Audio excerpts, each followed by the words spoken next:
He thought he knew every person who worked under his roof, but one hospital file was about to prove how wrong he had been. William Castellano stepped out of the private elevator and into the silent corridor of St. Gabriel Medical Center at exactly 2:17 a.m. The hospital felt different at that hour. The bright daytime rush was gone. No crowded waiting rooms. No hurried conversations. Only the distant hum of ventilation systems and the soft beeping of monitors hidden behind closed doors. The polished floors reflected the pale overhead lights, making the hallway seem endless. William had spent most of his life walking through rooms where people lowered their voices the moment he appeared. Boardrooms, luxury hotels, charity galas, private clubs. His presence usually commanded attention without effort. But here, inside the intensive care unit, none of that mattered. Hospitals had a way of making everyone equal. Wealth could not silence a machine. Power could not erase a diagnosis. And for reasons he could not explain, that thought unsettled him. He adjusted the cuff of his dark overcoat and followed the nurse toward room 14. Earlier that evening, he had received a phone call from one of his attorneys. A routine matter, he assumed. Something involving insurance paperwork connected to a medical case. The conversation should have lasted 2 minutes. Instead, one sentence had pulled him out of bed and into his car before midnight. Mr. Castellano, your name appears as the primary emergency contact. William had immediately assumed there had been some kind of mistake. He rarely listed himself on official documents. Very few people had that level of access to him. Yet the hospital administrator had repeated the information twice. The file was legitimate. The signature was verified. And now, standing outside room 14, William felt a strange uneasiness settling into his chest. The nurse stopped beside a glass window and lowered her voice. She's stable, but the next 24 hours are important. William glanced toward the room. Who is she? The nurse blinked. For a moment, she looked genuinely confused. You don't know? William frowned. If I knew, I wouldn't be asking. The woman hesitated before looking down at the chart in her hands. Naomi Carter. The name should have meant nothing. Yet something about it felt vaguely familiar. Naomi Carter. He searched his memory. Then suddenly he remembered. A maid. One of several household employees working at his estate outside Chicago. A quiet woman with dark skin and gentle eyes. He had seen her carrying laundry baskets, dusting bookshelves, bringing tea to his daughter's study room. Beyond that, he knew almost nothing about her. William stared through the glass. The woman lying in the hospital bed looked smaller than he remembered. Medical monitors surrounded her. A thin blanket covered her shoulders. Her curls spread softly across the pillow. She seemed impossibly fragile compared to the energetic woman who moved through his mansion every day without drawing attention to herself. Why is my name on her file? William finally asked. The nurse's expression changed. Confusion became surprise. Nobody told you. Told me what? The nurse looked toward the room again. I assumed you already knew. A cold sensation moved through William's stomach. Knew what? Before the nurse could answer, another doctor appeared from the far end of the hallway carrying a tablet. He stopped when he noticed William. Recognition flashed across his face. Mr. Castellano. William nodded once. Doctor. The physician glanced between William and the nurse before speaking carefully. Perhaps we should discuss this somewhere private. William's jaw tightened. Discuss what? The doctor paused. Not because he was searching for words. Because he seemed shocked that the man standing before him genuinely had no idea. Mr. Castellano, he said quietly. The reason Naomi Carter is here tonight has everything to do with your family. The hallway suddenly felt much colder. William looked back through the glass window. Naomi remained motionless beneath the white hospital blanket. A woman he had barely noticed for nearly 2 years. A woman whose name he had almost forgotten. Yet somehow she was lying in intensive care with his name attached to her medical records. And judging by the expressions around him, everyone else seemed to know why except him. For the first time in a very long time, William Castellano felt something unfamiliar. Not fear, not anger, just a growing realization that the quiet woman who worked in his home had been carrying a secret powerful enough to change everything. The doctor led William into a small consultation room overlooking the sleeping city. Floor-to-ceiling windows framed the distant skyline, where thousands of lights glittered against the darkness. Normally, William appreciated views like this. They reminded him of everything he had built. Tonight, he barely noticed them. His attention remained fixed on a single question. Who was Naomi Carter really? The doctor closed the door behind them and placed the tablet on the table. For several seconds, neither man spoke. The silence felt heavier than any conversation. Finally, William pulled out a chair and sat down. "Start from the beginning," he said. The doctor nodded slowly. "I thought your family had been informed months ago." William's expression hardened. "Apparently not." The doctor tapped the screen and reviewed several files. "Then there are things you need to understand." William leaned back, arms folded. He expected to hear about a workplace accident or some personal emergency. Instead, the doctor asked a question that caught him off guard. "How well did you know Naomi?" William opened his mouth to answer, then stopped. The truth was uncomfortable. He did not know her at all. He knew she arrived before sunrise most mornings. He knew she worked hard. He knew she never complained. Beyond that, there was very little. "She worked at my estate," he finally said. "That is all." The doctor studied him for a moment. "Interesting." William frowned. "What does that mean?" The doctor glanced toward the window. "Because Naomi seemed to know a great deal about your family." Those words landed harder than William expected. The doctor continued. "She spoke about your daughter often." A memory surfaced immediately. Isabella, 11 years old. Bright, curious, stubborn. The center of his world. William's posture shifted slightly. "What about my daughter?" The doctor tapped the tablet again. Over the past year, Naomi accompanied her to several appointments. William stared at him. "That is impossible." "Is it?" the doctor asked gently.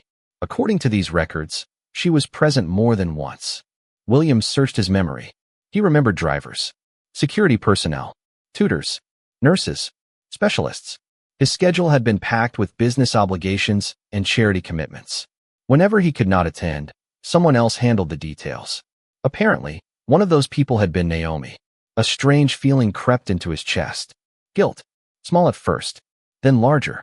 The doctor continued reviewing the file. Every note describes the same thing. She sat with Isabella during tests, read books to her while she waited, stayed calm when she felt scared. William looked away. Outside, a helicopter moved slowly across the skyline. He suddenly realized there were entire chapters of his daughter's life that had unfolded without him. Not because he did not love her, because he assumed there would always be time later. The doctor finally turned the tablet around. On the screen was a photograph taken inside the pediatric wing. Isabella sat smiling in a hospital chair. Beside her was Naomi. The maid was holding a sketchbook. Both of them were laughing at something beyond the camera. William felt his throat tighten. He had never seen the photograph before. "There are hundreds of pictures like this," the doctor said quietly. "Your daughter trusted her." William stared at the image. The woman he barely noticed had somehow become one of the most important people in his daughter's life. Yet she never mentioned it, never asked for recognition, never requested special treatment. She simply showed up, day after day, appointment after appointment, quietly carrying responsibilities that others overlooked. The doctor lowered his voice.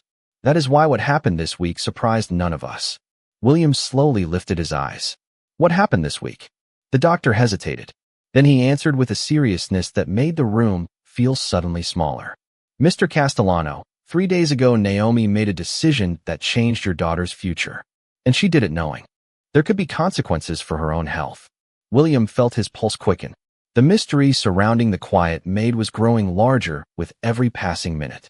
And for the first time, he was beginning to understand that Naomi Carter had never been invisible at all.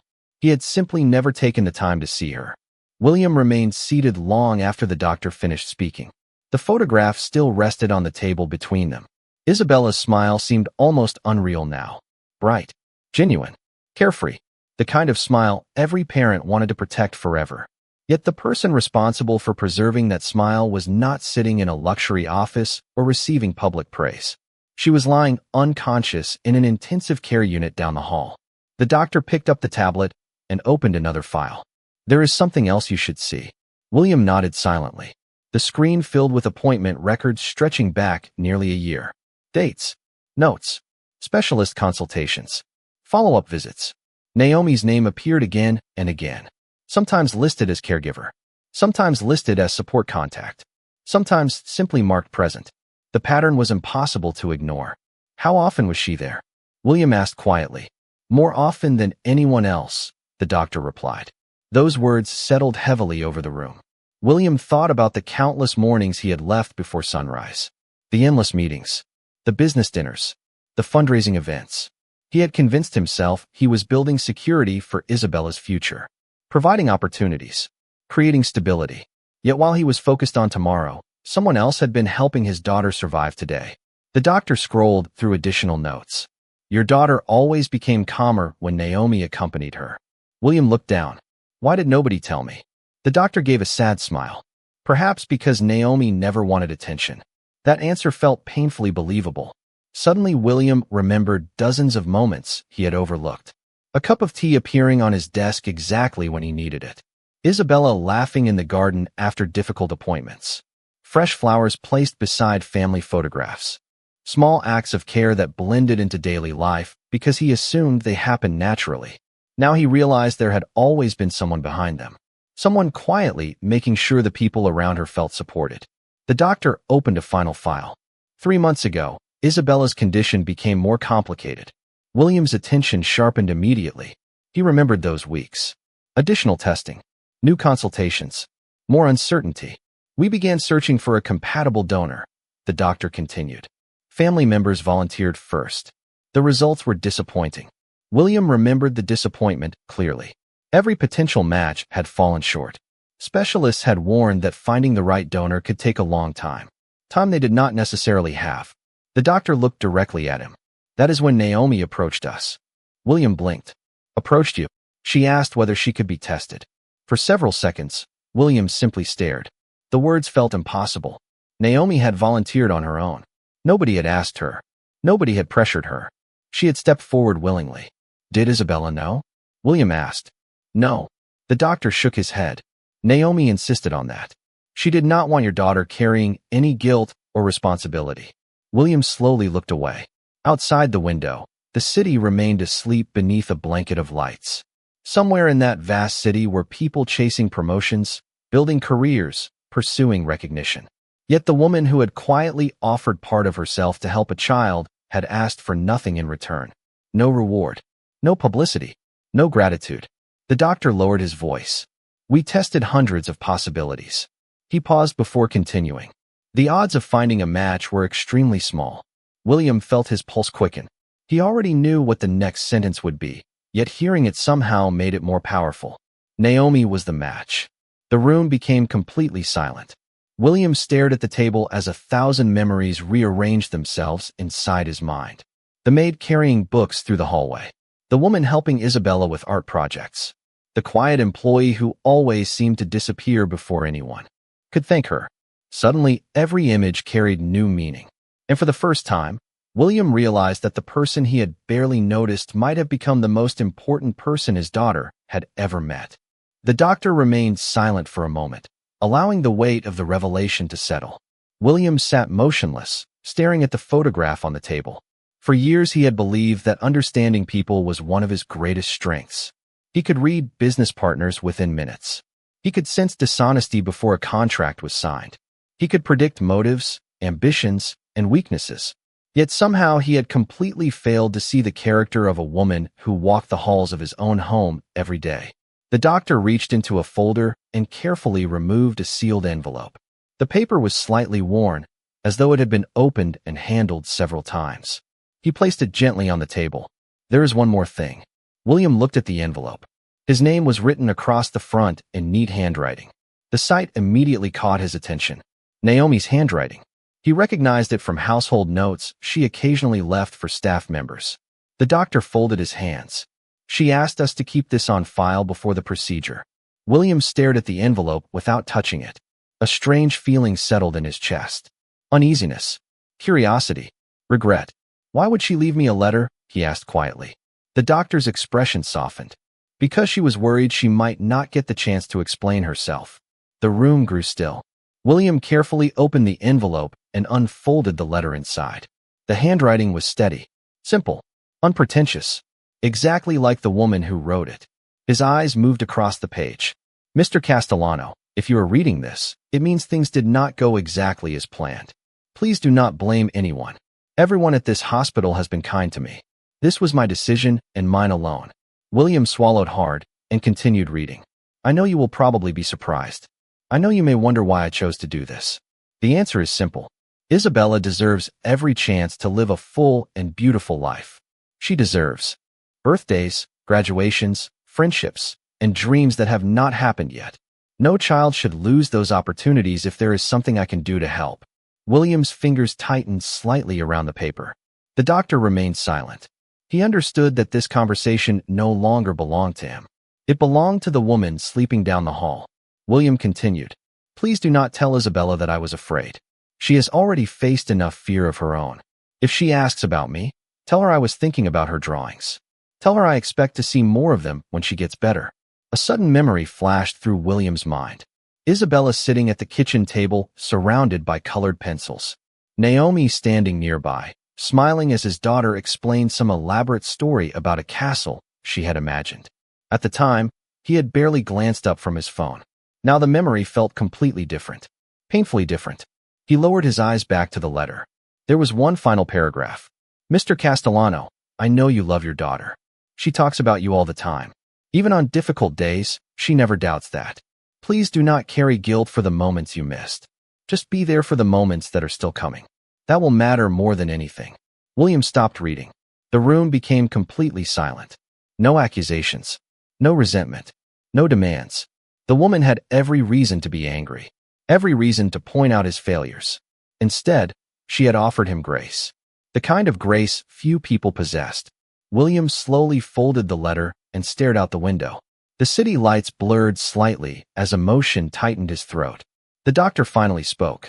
"When she handed me that envelope, she was more worried about your daughter than herself." William looked down at the letter resting in his hands. A woman who owed his family nothing had quietly risked everything without expecting recognition.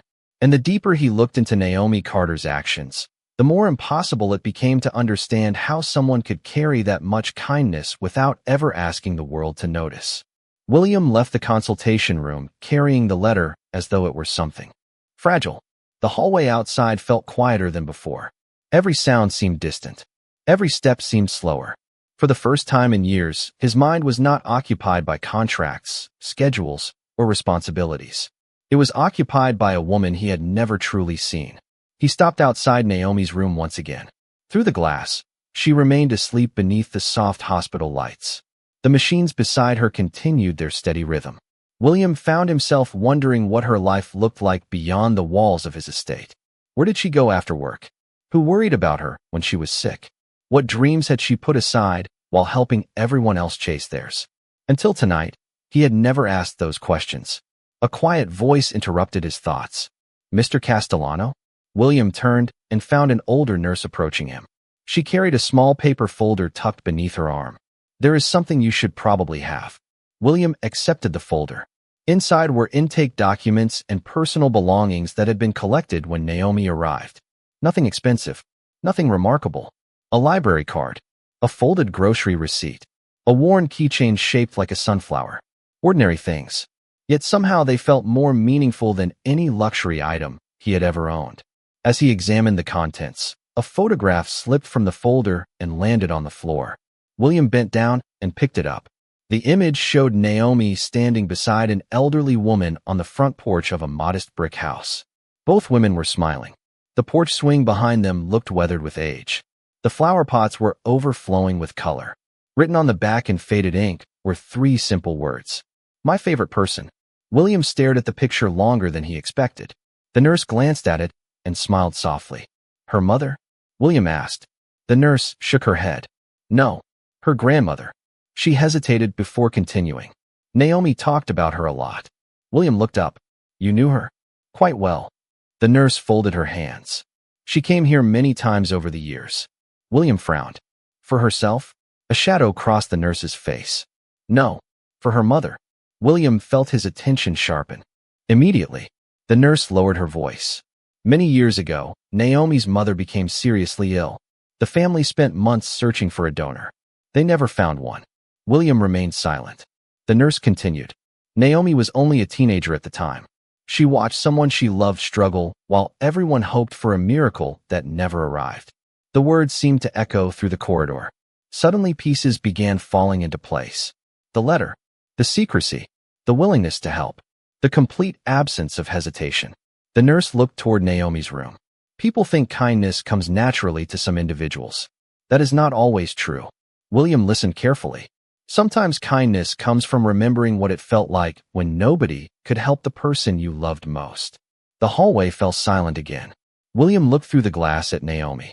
For the first time, he understood that her decision had not started 3 months ago when she volunteered to be tested. It had started years earlier. It had started with loss, with heartbreak, with a promise she had probably made to herself as a young girl. If she ever had the chance to save another family from the pain her own family endured, she would take it, no matter the cost. William tightened his grip on the photograph. The woman resting inside that room was no longer a mystery. She was becoming something far more difficult to process. A reminder that the strongest people were not always the loudest. Sometimes they were the ones quietly carrying old wounds while choosing compassion anyway. The first rays of morning sunlight began filtering through the hospital windows when William finally left the intensive care unit. He had not slept. Every time he closed his eyes, he saw pieces of a story he should have noticed long ago. Naomi helping Isabella carry books through the garden. Naomi sitting quietly beside her during appointments. Naomi smiling in the background of moments he barely remembered. By 7 o'clock that morning, he found himself standing outside another hospital room. This one belonged to his daughter. Isabella was awake, propped against a stack of pillows, sketchbook balanced on her knees. The sight immediately brought him comfort. For a moment, she looked less like a patient and more like the bright, imaginative girl she had always been. When she noticed him standing in the doorway, her face lit up. "Dad." William smiled and walked inside. "Good morning, sweetheart." Isabella set down her pencil. "You are here early." William pulled a chair closer to the bed. "I wanted to see you." His daughter studied him carefully. Children often notice things adults missed. After a few seconds, she tilted her head. Something happened. William almost laughed. "How do you know?" "Because you look like you were thinking about something important." The answer sounded so much like Naomi that it caught him off guard. Isabella had clearly spent more time with the maid than he realized. William glanced toward the sketchbook. "What are you drawing?" "A sunflower." She smiled. "Naomi says sunflowers always look toward the light, even on cloudy days." The words settled heavily inside him. Another lesson. Another small piece of wisdom Naomi had quietly shared. William hesitated before asking the question that had been growing in his mind all night. "You and Naomi are close, aren't you?" Isabella looked surprised. "Of course." As if the answer should have been obvious. "She is my friend." William nodded slowly. "Tell me about her." His daughter brightened immediately. "She brings me books when I am bored. She makes hot chocolate exactly the way I like it. She listens when I talk about my drawings. She never pretends to listen. She actually listens." William felt a small ache in his chest. Isabella continued talking, unaware of the effect her words were having. "When I was scared before tests, she stayed with me. When I thought something might hurt, she held my hand. When I felt sad, she told me stories about her grandmother." Every sentence revealed another moment William had missed. Another piece of care that had happened quietly while he was focused on other responsibilities. Then Isabella's expression softened. "She made me a promise." William looked up. "What kind of promise?" His daughter smiled faintly. "That no matter what happened, I would never have to face any of this alone." The room became very quiet. William stared at his daughter, unable to speak. He thought about Naomi lying unconscious only a few floors away. A woman who had already fulfilled that promise more completely than anyone realized. Isabella glanced toward the door. "Is Naomi working today?" William looked down at his hands. For a moment, he could not find the right words. Then Isabella added something that made his heart stop. "She told me not to worry if she disappeared for a little while. She said sometimes helping someone means doing something difficult." William felt emotion tighten his throat. Because suddenly he understood. Naomi had known exactly what she was doing. She had prepared Isabella for her absence without ever revealing the sacrifice she was about to make. And once again, she had chosen to protect the child before thinking about herself. That afternoon, William found himself sitting alone in the small family chapel located on the hospital's ground floor. The room was empty except for rows of wooden benches and sunlight filtering through stained glass windows. He could not remember the last time he had entered a place like this without a public obligation attached to it. For years, people had come to him seeking solutions. Employees, business partners, community leaders. William had built a reputation on having answers. Yet now he sat in silence because he did not know what to do with the emotions gathering inside him. He thought about the letter. He thought about the photograph of Naomi and her grandmother. He thought about Isabella's words that morning. Most of all, he thought about the promise Naomi had quietly kept. A soft knock interrupted his thoughts. One of his security staff stepped into the chapel. "Sir, there is someone asking for you." William stood. "Who?" "A young man named Marcus Carter." The last name immediately caught his attention. Minutes later, William entered a waiting area near the intensive care unit and found a man in his early 20s standing beside a vending machine. He looked exhausted. His eyes were red from lack of sleep. The resemblance was unmistakable. The same warm eyes. The same gentle expression. Naomi's younger brother. Marcus immediately stood when William approached. "Mr. Castellano." William offered his hand. "You are Naomi's brother." Marcus nodded. "Yes, sir." For a moment, neither knew what to say. Finally, William broke the silence. "How is your family holding up?" Marcus gave a tired smile. "We are worried. But that is normal when it comes to Naomi." William frowned slightly. "What does that mean?" Marcus laughed softly, though there was sadness behind it. "She has spent her whole life taking care of everyone else." He sat down and stared at the floor. "When our mother got sick, Naomi practically raised me. She worked after school, helped with bills, made sure I stayed focused on classes." William listened carefully. Marcus continued. "She always believed that if somebody was hurting, you showed up. Even when it was inconvenient. Even when it was hard." Those words sounded painfully familiar. They matched everything William had learned during the past 24 hours. Marcus reached into his backpack and removed a small notebook. The cover was worn from years of use. "I found this while cleaning her apartment." He opened it and handed it to William.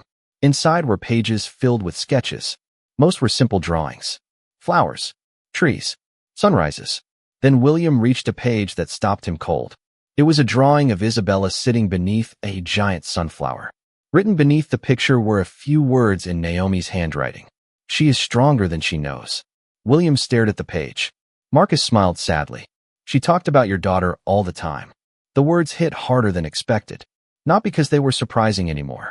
Because they confirmed something William had slowly begun to understand. Naomi never viewed helping Isabella as an obligation. She cared. Genuinely. Deeply. The kind of care that could not be purchased or demanded. Marcus looked toward the intensive care unit doors. "My sister always says that people remember how you make them feel." William lowered his eyes to the sketchbook. For the first time in years, he wondered what people would remember about him.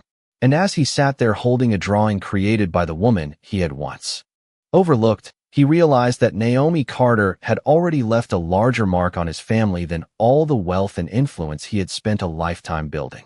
3 days later, the atmosphere inside the hospital began to change. Doctors spoke with more optimism. Nurses smiled more often when they reviewed Naomi's chart. Small improvements appeared one after another, each one bringing cautious hope. William visited every day. Sometimes he sat quietly outside her room. Sometimes he spoke with Marcus. Sometimes he simply watched the monitors and waited. It was during one of those visits that a nurse hurried down the hallway carrying a clipboard. Her expression immediately caught his attention. She disappeared into Naomi's room. 2 doctors followed moments later. William rose from his chair before he even realized he was moving. Marcus stood as well. The next few minutes felt endless. Neither man spoke. Finally, the door opened.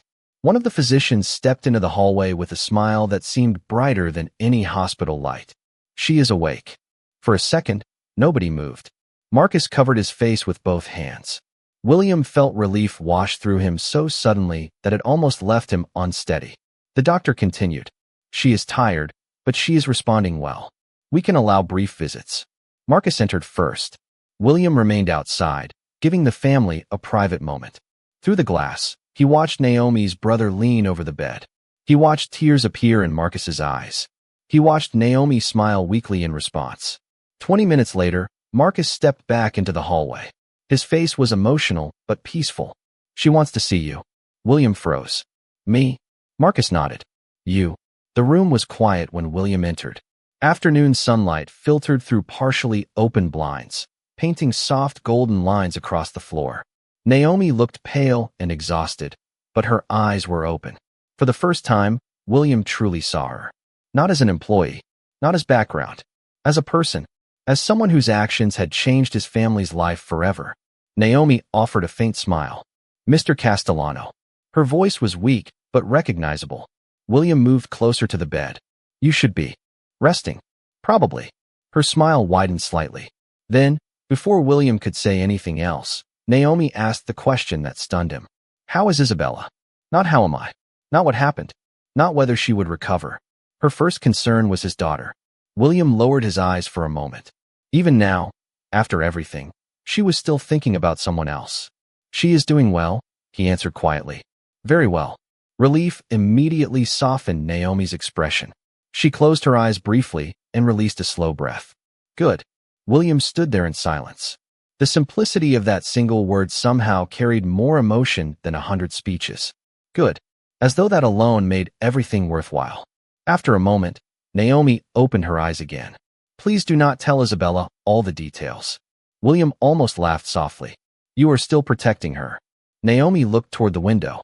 Children carry enough worries already. The room became still. William realized he would remember that sentence for the rest of his life, because it perfectly described who Naomi Carter was. A woman who carried burdens so others would not have to. A woman who quietly absorbed fear and hardship if it meant someone else could smile. And standing beside her hospital bed, William knew with complete certainty that nothing about their lives would ever return to the way it had been before. 6 weeks later, autumn sunlight covered the Castellano estate in shades of gold and amber. The gardens were quiet.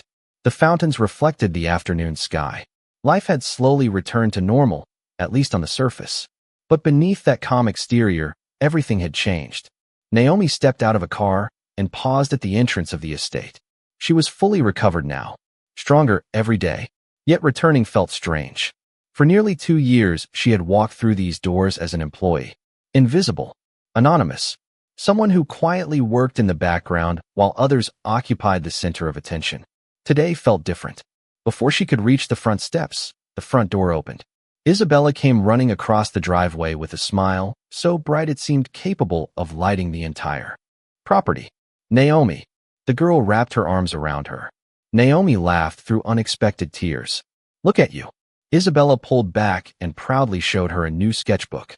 I have been saving ideas until you came back. Naomi smiled. Then I guess we have work to do. Together they walked toward the house. The moment Naomi entered, she stopped. Every member of the household staff stood waiting in the grand foyer. Housekeepers, groundskeepers, drivers, chefs, people she had worked beside every day. One by one, they began applauding. Naomi immediately looked embarrassed. Please, she whispered. You do not have to do this. But nobody stopped. Because for the first time, everyone wanted her to understand what she meant to them. At the far end of the foyer stood William. As the applause slowly faded, he stepped forward. The room became silent. Naomi expected a brief welcome. Perhaps a thank you. Nothing more. Instead, William handed her a small folder. She looked confused. What is this? Open it. Inside were documents. The first page made her eyes widen. It was the deed to a small brick home surrounded by gardens. The second page established a scholarship fund for Marcus to complete graduate school without debt. The third guaranteed lifetime medical coverage for Naomi and her immediate family. Naomi stared at the papers in disbelief.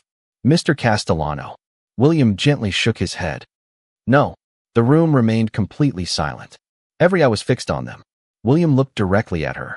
Not past her. Not through her. At her.